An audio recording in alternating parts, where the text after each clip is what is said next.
할렐루야. 오늘 함께 나누실 말씀은 신약성경 빌립보서 1장 27절에서부터 29절까지 말씀이 되겠습니다.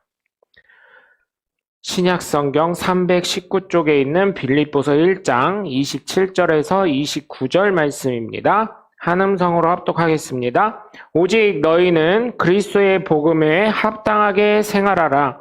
이는 내가 너에게 가보나 떠나 있으나 너희가 한 마음으로 서서 한 뜻으로 복음의 신앙을 위하여 협력하는 것과 무슨 일에든지 대적하는 자들 때문에 두려워하지 아니하는 이 일을 듣고자 함이라. 이것이 그들에게는 멸망의 증거요 너희에게는 구원의 증거니 이는 하나님께로부터 난 것이라. 그리스도를 위하여 너희에게 은혜를 주신 것은 다만 그를 믿을 뿐 아니라 또한 그를 위하여 고난도 받게 하려 하심이라. 아멘. 여러분, 어느 종교이든 이게 동일한 것 같아요. 헌신을 누군가는 해야 합니다. 그쵸? 누군가는 헌신을 해야 그 집단이든 종교든 뭐든 유지가 되는 것 같습니다. 만약에 여러분 한번 생각해 보세요. 교회가 커요? 큰 교회가 있어요. 큰 절이 있고 큰 성당이 있어요. 그런데 다 헌금만 해. 다 헌금만 해요. 그리고 교회 일이 빵 터졌어요. 뭐 회의를 해야 돼. 돈만 냈어요.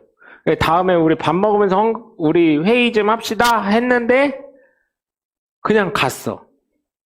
그 다음 주가 됐네요. 그러면 누가 준비를 해야 돼요? 우리 교회는 그냥 제가 할게요 막 이러고 전화를 해주실 거야. 근데 그냥 난 교인이지 뭐 이렇게 헌신하는 교회가 아니에요. 그러면 어때요? 그럼 어때? 그냥 굶고 회의해야 되는 거야. 돈은 있을 때 어때요? 먹을 음식이 없는 거죠. 그럼 어때요? 제가 이런 경우의 교회 얘기를 들어서 지금 말씀드리는 거예요. 헌신을 안 하는 교회. 그런 큰 교회니까 교회 사무원이 있을 거 아니에요? 사무원을 불러놓고 엄청 혼내는 거예요. 그러면 그 사무원이 어때요? 그날 그렇게 혼나고 나서 회의가 다 끝날 때 어떻게 해요? 그쵸. 우리 장로님 해보셨나 봐. 사표를 냅니다. 무슨 이런 교회가 있어 하고 사직서를 내고 실업자가 되는 거예요. 그렇게 됩니다, 여러분. 헌신이 되지 않으면 그렇게 돼요. 어느 집단이든 누군가는 헌신해야 되고 헌신한 사람이 있어야 돼요. 어떤 사람은 이런 얘기를 해요. 돈 있으면 되지. 돈 있으면 좋죠. 돈으로 하면 좋죠. 근데 여러분, 돈 갖고 해결되는 일이 몇 개나 돼요. 돈으로 사람 사서 써야 되는데 그 사람도 뭐예요? 돈을 받고 일을 하지만 어쨌든 그걸 해결하려면 사람의 손이 필요하잖아요. 그렇게 되는 거예요. 그래서 여러분 정말 예수 믿는 사람이라면 헌신할 수 있는 사람이 되었으면 좋겠어요. 예수님이 우리에게 보여주신 건 목숨까지 바치신 사랑이자 헌신 아니겠습니까? 그것처럼 저와 여러분은 목숨까지 바치라고는 말씀을 못 드리겠어요. 저도 못하는 걸 감히 누구한테 하라고 하겠습니까? 그런데 헌신의 자세는 필요하다는 거예요. 그게 바로 예수 믿는 사람의 삶이라는 거예요. 그것이 바로 복음에 합당한 삶인 것입니다. 참 제가 예수 믿는 그리스도인은 참 어렵구나, 참 안타깝다, 딱하다 이런 생각을 합니다. 왜냐하면 우리끼리는 문제될 게 없어요. 우리끼리는. 그런데 여러분 생각해 보세요. 우리가 뭔가 잘못했어요. 예를 들어서 제가요 목사인 걸 아니까 제가요 오늘은 비가 왔지만 비가 올 때는 특별하게 할 게 없지만 눈이 왔어요. 제가 눈 오는 날은 제가 삽 한 자루 들고 그 다음에 냉면 그릇 하나 들고요. 염화칼슘 있잖아요. 교회에 있는 염화칼슘을 착 해가지고요. 동네 쫙 뿌립니다. 저 끝까지. 그러면 택배 아저씨들이 되게 좋아해요. 제가 뿌리고 있잖아요. 우체국 아저씨가 맨날 와서 목사님 여권몰도 해주면 안 돼요? 이래. 아, 옆 건물 옆에 교회 있네. 거기 가서 해달라 그래요. 네, 그래. 아, 우리 골목만 챙겨주면 되잖아, 나는? 우리 교회 골목 제가 다 합니다. 눈 오면. 이게 염화칼슘 뿌려놓으니까요, 사람들도요, 공원 갔다가 딴 골목 안 가고 저희 골목, 눈 오면 저희 골목으로 다녀요. 그러면서 교회는 안 오시지만, 아이고, 이거 이거 건물 관리하시는 분인가 봐요. 근데, 오, 이거까지 다 하시나 봐요. 그냥 건물 앞에만 하면 되지. 그러는데 나중에 한 몇 번 만나보니까 작년에는 혹시 목사님이세요? 이러더라고요. 여러분, 누군가의 헌신이 있기 때문에 그런 거예요. 저희 골목에서 안전사고 없습니다. 안전사고 없고 그거 다 뿌려드려요. 작은 거지만 저 자랑하려고 하는 게 아니라 이런 거 작은 거 자체가요. 여러분, 그 사람들이 여기를 지나다니면서 어떻게 생각하겠냐고요. 그리고 더울 때는 별로 신경을 안 쓰는데 이제 너무 더우면 이제 장마가 끝나고 우체국 아저씨는 간혹 기다리고 계셔요. 저희 교회 앞에서 옆에 또 이 주차장이 있어가지고 옆에서 살짝 기다리고 계셔요. 저 올 때쯤 오셔요. 어쩔 때는. 그래서 인사를 자주 하니까요. 그리고 더울 때는 어떻게 하냐면 시원한 콜라나 사이다 같은 거 손에 져드려요. 그럼 좋아하셔요. 별거 아닌데 이런 게 작은 거지만 이런 게 헌신이라고요. 그러면 그분이 그런 걸 받았을 때 그래도 목사라는 사람이 이런 걸 주는구나. 그래도 예수 믿는 사람이 좋구나. 언론에서 욕하고 핍박하고 한다 해도 그 사람은 어떻게 생각할까요? 단 사람은 다 그래도 이 목사는 안 그려. 대전 침례교회는 안 그려. 이렇게 할 거 아니겠어요? 그게 바로 복음에 합당한 삶을 살아가는 거라고요. 제가 제 얘기를 해야지 딴 분이 시험을 안 들기 때문에 오해를 안 하시기 때문에 제 얘기를 하는 거예요. 또 딴 분들 얘기하려면 얼마나 많이 할 수 있어요. 근데 오해하시지 말라고. 어떻게 들으면 제 자랑 같을 수 있지만 오해하시지 말라고 제 얘기를 하는 겁니다. 왜냐하면 지적을 받는 경우가 있거든요. 가족 얘기하지 마라. 딴 사람 얘기하지 마라. 그냥 본인 얘기하고 말아라. 이렇게 해가지고 제 얘기를 하는 거예요. 오해하지 마세요. 그래서 교회에 다니는 사람 하나가 잘못하면 어때요? 엄청나게 뭐라고 하잖아요. 세상 사람의 기준이 어디에 있어서 그래요? 예수님에게 기준이 맞춰져 있어서 그래요. 그래서 예수 믿는 것 자체가 좁은 문으로 들어가는 거고요. 교회에 다니고 성도가 되는 순간 일반적인 교인들은요, 여러분 이런 거 신경도 안 씁니다. 사실은 에이 그냥 헌금하지. 어떤 분이 그랬어요. 밥값은 내야지 이러시더라고요. 어떤 분이 헌금 내는 게 교회에서 밥 주니까 밥값 내는 거예요. 밥값. 그래서 아니 제가 그랬어요. 한 분은 제가 예전 부교역자 때 아니 그러면 얼마 내세요? 밥값을? 제가 그랬어요. 그랬더니 아니 목사님 저 헌금 내요. 아니 본인이 밥값이라 그랬잖아요. 그 도대체 얼마 내요? 재정부한테 물어보기 전에 재정부한테 물어봐도 되는데 한번 얘기 좀 해보세요. 그랬더니 10,000원 낸대요. 10,000원. 그때 당시에. 그때 대학교 밥값이 4,500원이었습니다. 1인분에. 근데 내 식구가 다녀 교회에. 그럼 얼마 내야 돼요? 4,500원이니까 2명이면 얼마예요? 9,000원이야. 그럼 얼마 내야 돼요? 20,000원은 내야 돼. 계산이 맞잖아요. 밥값으로 치려면. 맞죠? 제 말이 맞잖아요. 18,000원 내지 20,000원을 내야 돼. 근데 얼마 내세요? 그때 10,000원 낸대. 그래서 내가 저 또 집요하잖아요. 그때는 전도사 때니까. 애들 불러놓고 너 밥값 얼마 내? 밥값이요? 밥값 안 내는데 엄마가 해주는데 아니 교회에서 니네 아빠가 밥값이래. 너 얼마 내? 그랬더니 저요? 1,000원이요. 또 둘째 보고 너는 얼마 내? 그랬더니 저는 500원이요. 교회 믿지네? 내가 그랬어요. 교회 믿지네? 그게 왜 밥값이요? 헌금이라 그래야지. 그리고 제가 그랬어요. 그 옆에 와이프가 있길래 얼마 내셔요? 그랬더니 아니 남편이 알아서 공짜로 먹네? 맨날? 막 이래버렸어요. 면박을 그 사람 있는 데선 안 주고 거기 있는 이 식구들 있는 데서만. 네, 그 다음부터는 어떻게 했는지 몰라요. 헌금 생활을. 근데 여러분 그런 식으로 다가오는 성도도 있다는 얘기예요. 그런 식으로 그런 사람을 어떻게 성도라고 하겠어요? 말은 성도님 하지만 그런 사람은 교인이지 않겠습니까, 여러분? 여러분 제가 말하는 게 너무 억척스럽나요? 잘못됐나요? 저는 그거 듣고요, 사실은 어디 가서 말 못했었는데 제가 이제서 얘기하는 거예요, 이제서. 네. 제가 그걸 보고 참 밥값이라고 하는 사람도 있구나, 헌금을.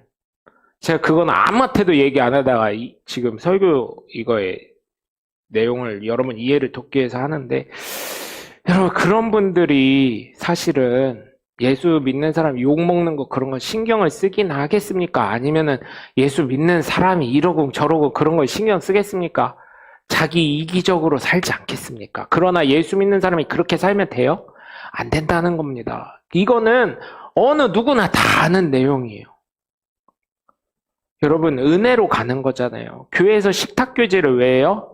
그걸 통해서 정도 쌓고 서로 헌신도 하고 봉사도 하고 함께 나누면서 삶을 나누고 그 사람과 친해지고 또한 하나의 공동체성을 나누려고 하는 거잖아요. 그거를 하나님의 은혜고 교회의 은혜고 성도들의 헌신의 감사의 은혜 이런 걸 생각하지 않고 복음에 합당한 삶, 교회를 세워가는 삶 이런 건 전혀 생각하지 않고 나 헌금 냈으니까 밥값 했어? 아니 그래서 제가 그랬어요. 그때 뭐라 그랬냐면 계산에 맞아야지. 아무리 싸도 대학교에서 사 먹어도 4,500원이요. 학식이 4,500원이요. 그랬어요. 그랬더니 그럼 마이너스네? 하나님은 계속 손해나시네? 그래서 왜 손해가 나뉘어요? 첫 번째로 당신 구원해 주냐고 이 십자가 달려 돌아가셔서 손해고, 두 번째로 밥값 교회 계속 재정 당신네 식구들 밥 먹이냐고 빵꾸 나니까 손해고. 그랬더니 자기 뭐 하잖아 하는데 그건 나도 해. 나도 하는 얘기 하지 마. 전도사님이잖아. 사례비 받자. 나 사례비 안 받아. 그냥 해 나는. 그때 그랬거든요. 그랬더니 아무 말 못 하시더라고요. 당신이나 나나 틀릴 바가 없어. 제가 그랬어요. 그랬더니 아무 말 못 하더라고요. 그 다음부터는 어떻게 됐는지 모르겠지만 그래도 교회는 좀 나오더라고요. 계속. 여러분 정말 저는 여러분께 부탁드리는 게, 제가 믿음하고 나서 꼭 말씀드리잖아요. 예수님을 진짜 잘 배워야 됩니다. 그리고 잘 배울 뿐만 아니라 잘 섬겨야 돼요. 그리고 잘 섬길 뿐만 아니라 잘 따라가야 돼요. 잘 따라갈 뿐만 아니라 또한 전해야 되는 사람이 돼야 돼요. 그게 복음에 합당한 삶을 살아가는 것인데 참 안타까워요. 교회 안에서조차도 이기적인 삶을 사는 사람들. 또 그분 귀가 아프실 수 있는데 우리 여성교회 이것도 전도사 때야. 전도사 때 반찬 좀 해오라 그랬더니 그 다음 주부터 안 나왔대. 그런 얘기를 저한테 해주실 때 그 집사님 성품이 좋아서 그렇지 그 집사님 속이 어떻겠냐고요. 본인은 그거 하는 게 쉽겠냐고요. 그러면서 속상해가지고 말씀을 하시는 거예요. 전사님 그분 왜 안 오시는지 알아요? 왜요? 그랬대. 그분이 그때 회장이었거든요. 속상해가지고 얘기하신다면서. 반찬 좀 이제 해오라 그랬더니 한 가지만이라도 해오라 그랬더니 그거 해오기 싫어서 안 오는 거예요. 그 얘기 한 다음부터. 속이 다 보이잖아요. 예수 믿는 사람이 복음에 합당한 삶을 살아간다는 사람이 그러면 되겠냐는 거예요. 참 이런 얘기를 하는 목사 입장에서도 굉장히 치사하게 느껴집니다. 이게 뭐라고. 여러분 그래서 제가 정말 부탁드리는 거는 좀 상식선에서 좀 살았으면 좋겠다는 거예요. 예수 믿는 사람이라면. 내 이기적이고 내 관점에서만 사는 게 아니라 이거는 어느 누구나 인정하겠다 이런 삶을 좀 살았으면 좋겠어요. 그러면 최소한 어디 가서 욕은 안 얻어먹을 거 아니에요. 너무 이기적이니까 어때요 여러분? 지금 모 재개발구역에 모 교회가 있어요.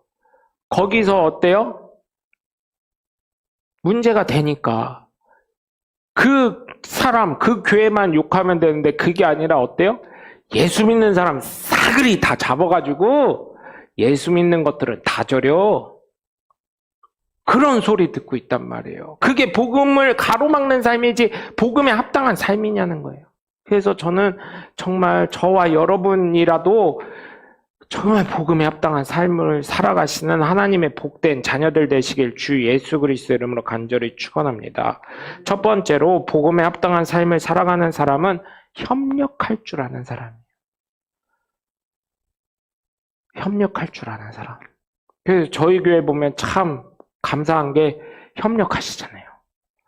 얼마나 협력을 다 잘하시는지 모르겠어요. 얼마나 감사한지 모르겠어요. 그래서 온 교회가 좀 저희 교회에 좀 와서 배우고 갔으면 좋겠어, 어쩔 때는. 이게 뭐 본다고 해서 바로 배워지는 건 아니잖아요. 이게요, 여러분, 제가요, 어디 가서 요즘엔 설교하는 일이 없지만, 설교를 하거나 뭘 얘기를 해주면, 가르쳐주면, 직접 자기가 안 해보면 모르시더라고요. 아무리 얘기를 해줘도 잘 모르셔요. 협력하는 거 이렇게 한다, 우리는 뭐 아침에 이렇게 한다, 뭐 이렇게 한다, 이렇게 얘기를 해줘도 몰라요. 머리로는 안 돼. 근데 해봐. 안 되면 그럼 못해요. 그래서 이런 거를 사실은 개인적으로 생각할 때는 좀 와서 보고 배우고 체험 좀 했으면 좋겠다는 생각을 해요. 여러분, 정말 이런 설교할 수 있도록 또한 저희 교회 어디 가서든 자랑할 수 있게 해주셔서 감사하고요. 여러분, 지금 협력하시는 이것이 여러분 점점 나이가 드셔서 힘드실 수는 있지만 마음만이라도 한마음 한뜻으로 협력하실 수 있는 하나님의 복된 자녀들 되셔서 저 교회 가면은 그래도 협력을 잘해. 목사님 필두로, 장로님 필두로, 권사님 필두로 잘해. 이런 복음에 합당한 삶을 자랑거리 되시고 하나님께 기쁨이 되실 수 있는 하나님의 복된 자녀들 되시길 주 예수 그리스도의 이름으로 간절히 축원합니다. 두 번째로 복음에 합당한 삶을 살아가는 사람은 예수님을 믿는 사람이에요. 제가 여기서 예수님 믿는다는 것은 단순하게 그냥 우리 한국식으로 예수님 믿어서 성경책 들고 교회 오고 뭐 이런 게 아니에요. 주일날 교회 오는 거 이런 단순한 걸 말씀드리는 게 아니에요. 제가 늘 말씀드리잖아요. 예수님을 잘 배워야 된다고. 왜 잘 배워야 돼요? 모르니까 자꾸 새길로 빠지는 거예요. 믿음의 자리에서 벗어나는 거예요. 자꾸 사이비로 가고요. 이단으로 가고요. 교회에서 자기가 생각하는 게 있어. 그래서 목사님이 자기 서운하게 하면 내 두고 보리라. 네가 잘 되나 보자. 응? 다시는 이 교회는 안 온다. 교회가 여기뿐이요? 그래요, 여기뿐이요. 하나님 뜻대로 가르치는데 여기뿐이요. 응? 아주 그냥, 아주 그냥, 여러분. 잘 배워야 돼요. 그러니까 잘못 배우니까 자꾸 이단 가고 사이비 가고 뭐만 하면 목사님이 서운하게 했네, 사모님이 서운하게 했네, 뭐 장로님이 서운하게 했네, 권사님이 서운하게 했네, 또 누가 서운하게 했네. 나중에 들어보면 다 그런데 결론은 누구요? 목사님이 잘못한 거예요. 결론은. 어느 교회든 그렇더라고요. 목사님이 지난번에 설교 때 이랬잖아. 찔리면 회개야. 회개하지 마셔. 왜 그거 자기 얘기한다고. 그런 집이 당신네 집만 있어? 솔직히 우리나라에서요, 여러분, 점쟁이 하기가 제일 쉬운 것 같아요. 제가요, 보니까 첫 번째로 배우자 걱정 안 하는 사람 있어요? 배우자? 우리 권사님들이랑 장로님들이랑 또 성도님들이랑 보면 싸우는 것 같은데도요, 그 싸우는 게 관심 있으니까 싸우는 거예요. 좀 잘 좀 들어봐, 내 말 좀. 그러니까 맨날 다치고 아프고, 맨날 질병 생기고 병원 가야 되고, 이게 뭐 하는 거예요? 이렇게 되는 거예요. 저도 그렇더라고요, 저도 맨날 혼나는 게, 네? 그렇게 말씀하시면 제가 뭐가 되겠어요? 정말. 그렇게 되고, 두 번째로, 자식 걱정 안 하는 부모 있어요? 자식 걱정 안 하는 부모? 제가 봤을 때는요,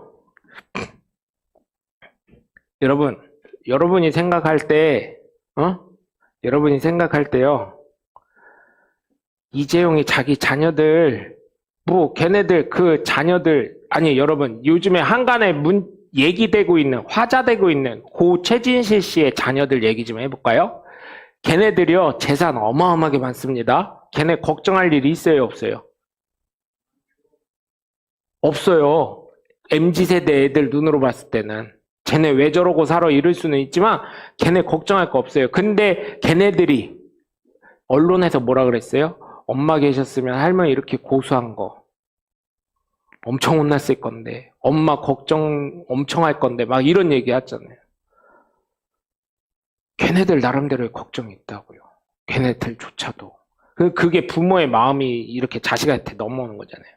또 여러분, 대한민국 살면서 하나 더, 아니 대한민국뿐만 아니라 전 세계 살면서 그렇게 돈 많은 이재용이 돈 걱정 할 것 같아요, 안 할 것 같아요? 더 많이 합니다. 우리는요, 내일 먹을 밥, 내일 뭐 먹을까 밥, 내일 뭐 이거 걱정하는데 이재용은 10년을 걱정해요. 앞으로의 10년을, 20년을 걱정해요. 왜?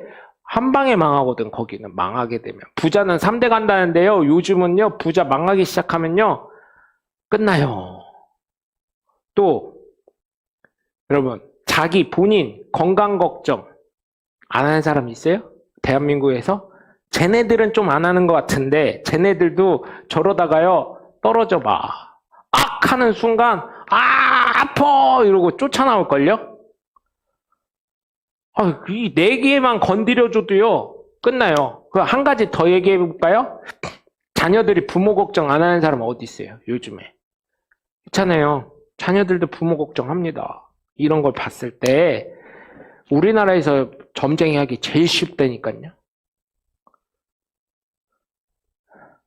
이런 걸 봤을 때 여러분 생각해 보세요. 예수님 안에 이 모든 것이 답이 있잖아요. 예수님 잘 믿어야 돼요. 예수님을 잘 안 믿으니까 문제가 생기는 거예요. 물론 잘 믿어도 생겨요. 잘 믿어도 생길 때 있어요. 그런데 관점이 틀려지는 거예요, 여러분. 잘 믿을 때는요, 기도하면 되지. 하나님이 해결해 주실 거야. 그런데 현실을 보는 순간 어때요? 아까 전에도 저희 장로님 뭐라 그러시냐면 돈 많이 들면 어떻게 해요? 그랬더니 하나님 결제하시면 되지. 결제는 하셨는데 제가 그랬잖아요. 그래서 장로님 그게 너다 그러면 어떡하실래요? 그랬더니 그냥 웃고 마시잖아요. 그 해결자는 너다 이렇게 응답 오시면 어떡하실래요? 그러면 웃으시잖아요. 이게 한 수를 더 뜨네. 때릴 수는 없고 이러시는 거 아니에요? 그런 걸 봤을 때 여러분 정말 예수님 잘 믿어야 돼요. 잘 믿어야 되는 게 먼저 잘 배워야 되는 거예요. 잘못 배우니까 자꾸 딴 길로 새는 거예요. 그리고 예수님을 잘 섬겨야 되는 이유. 예수님 뭐라고 하셨어요? 한 임금이 있었는데 왼쪽 있는 사람 보고 니네는 지옥에 나가라 이런 식으로 말씀하셨는데 오른쪽에 있는 사람 보고는 야 니는 착하고 충성된 종들이다 이렇게 칭찬하셨어요. 왜요?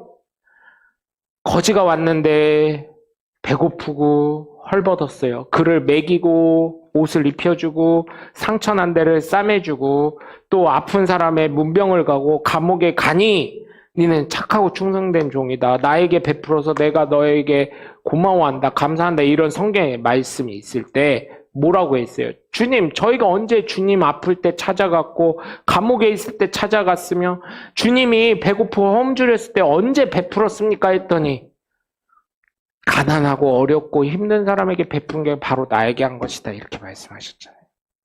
그게 바로 섬기는 거예요. 예수님을 섬기는 거예요. 예수님 따라가는 건 뭐예요? 정말 예수님의 그 심정과 마음을 갖고 예수님이 향해 있는 시선을 향해서 내가 가는 거예요. 그리고 잘 전하는 거. 이 4개가 하나로 혼연일처가 됐을 때 예수님을 잘 믿는 성도의 반열로 가는 거예요. 그럴 때 복음에 합당한 삶을 사는 것인 줄 믿으시길 바랍니다. 그렇게 돼서 여러분 정말 저나 여러분이나 정말 예수님을 믿되 잘 배우시고 잘 섬기시고 잘 따르시고 잘 전하셔서 하나님의 영광을 나타내며 복음에 합당한 삶을 살아가시는 하나님의 귀한 자녀가 되시길 주 예수 그리스도의 이름으로 간절히 축원합니다. 끝으로 복음에 합당한 삶을 살아갈 때는 고난도 이겨내시고 승리하시길 주님의 이름으로 간절히 축원합니다. 여러분, 예수 믿는 것 자체가 고난입니다. 사실은. 예수 믿는 것 자체가 고난이고요. 예수님 따라가는 것 자체가 고난이고요. 정말 이 삶을 사는 것 자체에 죄송합니다. 모든 짐은 나에게 맡기라 하는데 맞습니다. 모든 짐을 예수님께 맡기니까 삶은 가벼워져요. 그런데 여러분, 이 모든 거에 사실은 세상 사람과는 살아가는 삶에 예수님의 기준이 대한민국은 플러스가 되니까 힘든 거예요. 특별히 예수 믿는 게요, 대한민국은 왜 이렇게 힘든지 모르겠어요. 사실은. 현실 세계에서는. 어디 가서 목사라고 하잖아요? 가슴 아픕니다. 목사라고 하는 순간 삶이 틀어져요. 아니, 편하게 밥 먹고 있다가도요, 누가 목사님 그러면요, 이게요, 맛있는 거는 사람이 뭔지 모르게요. 여러분, 그냥 쉽게 말해서 갈비집을 갔어요. 갈비집. 갈비집을 갔는데, 갈비 먹다 보면 손으로 먹어야 될 때 있잖아요. 그런데요, 손으로 편하게 먹고 있다가요, 저 뒤에서, 아이고, 목사님 아니요. 그러면요, 탁 내려놓게 된다니까요? 그 심정을 아실래나 모르겠어요. 아이고, 왜냐면 이게 편하게 진짜 애들이랑 어떻게 보면 방정맞게 먹는 거일 수 있어요. 가족들이니까 편하게 이렇게 먹고 있는데, 침도 어떻게 보면 질질 흘려가면서 먹을 수 있는데, 아이고, 목사님 계시네. 그러면 이걸 탁 놓게 된다니까요? 그걸 휴지로 이렇게 닦게 돼요. 그걸 아실래나 모르겠어요. 이 예수 믿는 것 자체가 먹는 것조차도 그렇게 되는 세월이고, 또 여러분 코로나 때 겪으셨잖아요. 교회 다닌다고 기도하니까 나가라고 쫓아내고. 이 예수 믿는 게요, 참 고난입니다. 대한민국은. 그런데 여러분, 이 고난도 예수 믿기 때문에 하나님이 고난 받으신 거에 비하면 아무것도 아니잖아요.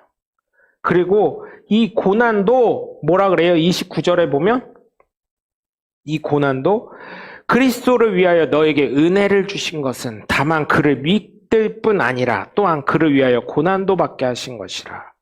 은혜를 받게 하시려고, 은혜를 주시려고, 구원의 은혜, 하나님과 함께하는 임마누엘의 은혜, 하나님이 주실 축복의 은혜를 주시려고 한 것이니까 여러분, 제가 그랬잖아요. 돌아가신 옥하는 목사님이 고통에도 뜻이 있다라는 책이 있다고.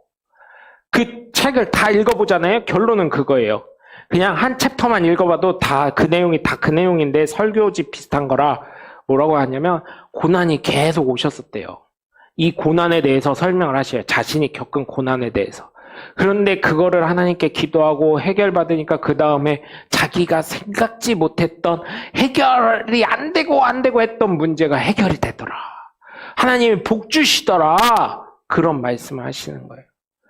여러분, 그 고난 중에 있습니까? 제가 사실은요, 이 설교를 준비했어요. 뭐라고 준비했냐면, 여러분, 터널은요, 아무리 길더라도 처음과 끝이 있습니다. 이 설교를 하려고 그랬는데, 어제 아침에요, 여러분, 이 설교를 준비해놨는데, 어제 아침에 어떻게 됐어요? 오송 그 천이 넘어오면서 터널이 끝이 안 나네? 여러분, 그런데 그런 거, 경우의 수를 빼고는요, 일반적으로는 어때요? 아무리 긴 터널일지라도. 그죠? 그 터널을 지나가면 저 끝에는 작은 점일지라도 빛이 보이기 시작하잖아요. 여러분, 그 예수님, 작은 점일지라도 보이는 빛이 되신 예수님, 그 예수님이 주실 축복을 보면서 혹시나 저도 그렇고 여러분도 그렇고 고난 중에 있더라도 그 고난을 복음에 합당한 삶을 살면서 여러분 승리하실 수 있는 하나님의 복된 자녀들 되시길 주 예수 그리스도 이름으로 간절히 축원합니다. 사실은 그 설교를 준비했는데 이게 강의 봄나오면서요, 진짜 가슴 아프지만 그 돌아가신 분들은 그 터널이 끝나는 게 아니잖아요. 그런 경우의 수가 있어가지고 이것도 있는 경우구나. 이제 설교를 하거나 이런 거 할 때 좀 더 생각을 많이 하고 더 기도해야 되고 매달려야 되는구나. 이걸 또 깨닫게 하셨는데, 여러분 어쨌든 터널 끝에는 분명한 희망이 있고 빛이 있고 주님이 계심을 기억하시면서 여러분 힘들고 고난이 되더라도 복음에 합당한 삶을 살아가시면서 2023년도 저희 교회 표어처럼 성령의 열매를 꼭 맺으시는 하나님의 복된 자녀들 되시길 주 예수 그리스도 이름으로 간절히 축원합니다.